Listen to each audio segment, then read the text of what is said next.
அன்பு நண்பர்களுக்கு வணக்கம். இன்றைக்கி நம்ம பார்க்க போகிற ரெசிபி காளான் தக்கடி. நீங்கள் நம்ம சேனலுக்கு புதுசாக இருந்தீங்கன்னா மறக்காமல் சப்ஸ்கிரைப் பண்ணிக்கோங்க.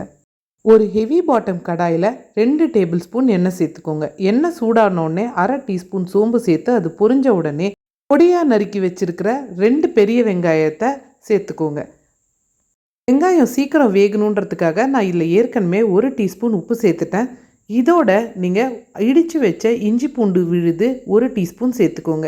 இஞ்சி பூண்டு விழுது நல்லா குக் ஆனதுக்கப்புறம் நான் காட்டியிருக்கிற இந்த மசாலா எல்லாத்தையுமே நான் டிஸ்கிரிப்ஷன் பாக்ஸில் கொடுக்குறேன், நீங்கள் அதை நோட் பண்ணிக்கோங்க. இதில் மல்லித்தூள் மட்டும் நான் கொஞ்சம் அதிகமாக சேர்த்துக்கிறேன்.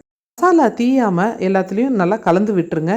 இப்போது நம்ம பொடியாக நறுக்கின ஒரு மீடியம் சைஸ் தக்காளியை சேர்த்துப்போம். நல்லா பழுத்த தக்காளியாக இருந்துச்சுன்னா பெட்டர்.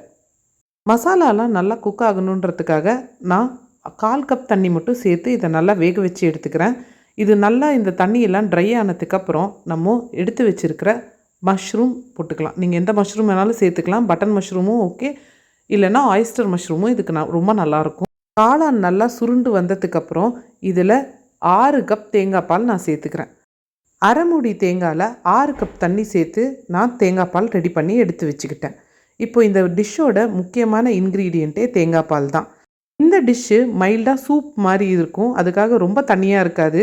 இது ஆறுனதுக்கப்புறம் கெட்டி ஆகிடும். உங்களுக்கு வேணும்னா நீங்கள் 1 கப் தேங்காய் பாலை வேணால் கம்மி பண்ணிக்கலாம். இந்த கிரேவி நல்லா கொதிச்சிருச்சு. இந்த கிரேவியில் எந்த மசாலாவும் இல்லாமல் அந்த தண்ணியான பகுதியை மட்டும் நான் ஒரு 3/4 கப்பு எடுத்து வச்சுக்கிறேன்.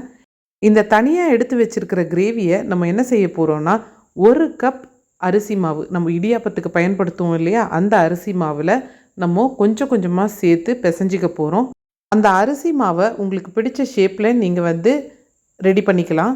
சப்போஸ் உங்களுக்கு உருண்டை பிடிக்க வரல அப்படின்னா கொஞ்சம் கொஞ்சமாக நார்மல் பிளெயின் வாட்டரை தெளித்து நீங்கள் உருண்டை பிடிச்சி ரெடி பண்ணிக்கலாம். நம்ம ரெடி பண்ணி வச்சுருக்கிற அரிசி மாவு உருண்டை எல்லாத்தையுமே இந்த குழம்புல போட்டுட்டு கரண்டி வச்சு கலக்கக்கூடாது. அதை ஜஸ்ட் அந்த குழம்ப அது மேலே தள்ளி விட்டால் போதும். நம்ம சேர்த்துக்கிட்ட இந்த அரிசி மாவு உருண்டை எல்லாமே ரெடி ஆகிறதுக்கு 7லேருந்து 8 நிமிஷம் ஆகும், மீடியம் ஃப்ளேமில் வச்சு குக் பண்ணால். தக்கடி பாருங்கள், சூப்பராக ரெடி ஆகிடுச்சு. இதை யூஸ்வலாக நான்வெஜ்ஜை சிக்கன் மட்டன் இதோடு தான் வச்சு குக் பண்ணுவாங்க. பட் மஷ்ரூமில் குக் பண்ணி பார்த்திங்கன்னா இன்னும் சூப்பராக இருக்கும். சூடு கம்மியாக இது கெட்டியாக ஆரம்பிச்சிரும். இதை சர்வ் பண்ணும்போது மறக்காமல் மல்லி இலைகளை மேலே தூவி சர்வ் பண்ணுங்கள்.